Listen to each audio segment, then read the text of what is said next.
From underwater tunnels that lead to a secret grotto to fleeing on his private plane, things are only going from bad to worse when it comes to P. Diddy. Welcome back to Just Gone Viral. I hope you're all well, and after taking time out for medical treatment, it's nice to be back.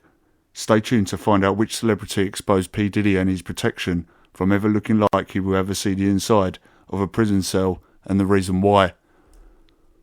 P. Diddy remains in the spotlight and free, while still to date of making this video, has not been arrested. TMZ released the latest video showing P. Diddy in Miami the other day.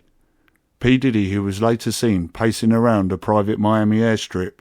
He wasn't arrested, but his phones were seized, and there was speculation that P. Diddy has fled the country. Many believe by the flight log tracker that P. Diddy was heading towards the Caribbean, where there is no extradition treaty with the US. My question here would be, why is it that the Department of Homeland Security, who knew of P. Diddy's home locations and his private jet, but made no provisions or plans to put in place to ground or seize P. Diddy's plane? Turn myself in, do your job, bitch, come fine. Come on, I pull up presidential, I feel like Joe Biden. All my niggas know is motion, nigga be looking like a lineman. I don't know who D-Lo is, but that... P. Diddy's representative, this being his attorney, has put out a statement saying, quote, "There is no excuse for the excessive show of force and hostility exhibited by authorities. This is unprecedented ambush paired with advanced coordinated media presence leads to a premature rush to judgment of Mr. Combs, and nothing more than a witch hunt." Rodney Jones, also known as Little Rod, filed an explosive lawsuit containing disturbingly graphic and disgusting details that are not only implicate Diddy, but aim straight at the heart of the music industry and elaborate racket, hearing blackmail and sex trafficking scheme that its lawyers compared to a Jeffrey Epstein. Now over a year, Lil Rod has unfettered access to Diddy's world, his homes, his planes and his parties, where he claimed he witnessed mountains of narcotics, illegal firearms, laced drinks, sex workers and underage boys and girls, the producer claimed. He was groped by Diddy, groomed and forced into humiliating sexual performances. Diddy's chief of staff, Christina Coram, is said to have been the Ghislaine Maxwell of the freak-out parties, in which attendants were celebrities, politicians, athletes, international figures such as the British royal family's members Prince Harry and Prince William. The music label executive Little Rod claimed that some of the biggest names in the recording industry sponsored these parties with workers, drugs and underage girls and boys. Lucian Grange is named as a defendant. So is the former CEO of Motown Records, Ethiopia Hubbard, Moranam, and others. Little Rod says hidden cameras were in every room of P. Diddy's home. Little Rod believes that Mr. Combs possesses compromising footage of every person that has attended his freak-off parties and his house parties.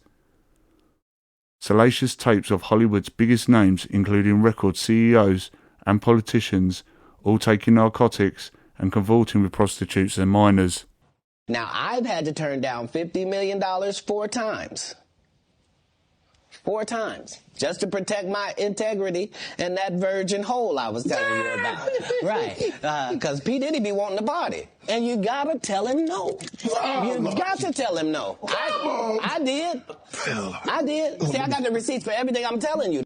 Farim Muhammad, Diddy's head of security, was the former head of security for Michael Jackson, who was also accused of sexual deviancy. Diddy's head of security is accused of paying off law enforcement officers. The lawsuit claims Diddy bragged about getting away with shooting people. Diddy and his girlfriend at the time, J-Lo, weren't charged for that New York City nightclub shooting involving rapper Shine. Another shooting that Little Rod alleges he saw was a shooting inside of Diddy's own studio that left blood in the restroom, where Diddy instructed Little Rod to lie to the police by telling them that the victim was shot standing outside the studio by a drive-by assailant. The lawsuit has photos of this stuff, and after hours of forensics and police inside the room, there were no charges. Little Rod claims he saw Diddy distributing guns from his bedroom closet.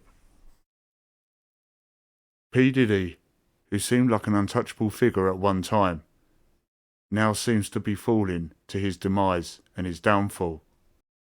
Diddy seems to appear that he does not want to go down on this ship on his own, but instead bring other people down with him.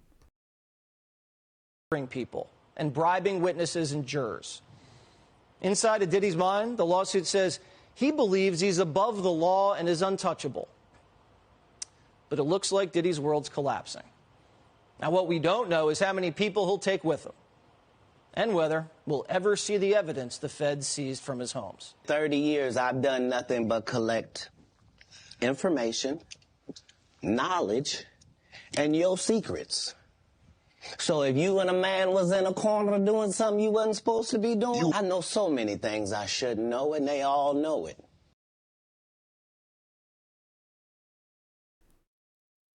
He is also brought in, with regards to his behaviour, members of the royal family who have joined him at his parties. Just look at the front page of the Sun today. He's making headlines there. He's been named in a US court documents relating to the rapper P.Diddy, whose real name is Sean Combs. Yeah, the court documents filed in the US mention guests were drawn to Combs's alleged sex trafficking parties because of his so-called access to celebrities and international dignitaries, which included the likes of Prince Harry. It seems quite uncanny, but even the Simpsons' prediction with regards to the feds and Homeland Security coming for P. Diddy were even right on that one. Kanye West even exposed P. Diddy while on the channel YouTube Drink Champs. He explains why Diddy is protected, who he belongs to, and why he will never face jail. Kidnapped my daughter in public, and I didn't have the address to my child. None of these niggas want to say something Travis now. gave you the address, though? Travis gave me the address. Right. But as far as Meek Mills, Puff Daddy. Hey Diddy, thanks for agreeing to do this interview. I know it's a really tough time for you right now, but we really appreciate your time. Let's do it. Now, is Puff, P. Diddy, how do you want me to refer to you? You can call me Love. Okay, let's address the elephant in the room, all the allegations. Are you attracted to men or women? It depends on my mood, my vibe. Is it true that you've had sexual relations with Meek Mill? I can't tell you that. Kanye West even exposed P. Diddy while on the channel YouTube Drink Champs. He explains why Diddy is protected, who he belongs to, and why he will never face jail. This is because P. Diddy is protected by this man, the music American mogul Clive Davis, who used to also manage Whitney Houston, and we know how she ended. Fake hard niggas, fuck you. You know what I'm saying? I don't give a fuck who, because you can't shoot nobody anyway. And the reason why you got to talk is because you did a deal, you fucking fed. You know what I'm saying? That's why you got to come at me, because part of the deal for you to be a do all that and get out of jail is that you promise that you're going to go pull my coat card. So y'all niggas shut the fuck up about me. Now let me say it calm. You niggas shut the fuck up about Michael. I hope you enjoyed the video and the content. Be sure to smash the like button if you did, and if you haven't already, smash the subscribe button too, and I'll see you in the next video. Bye for now.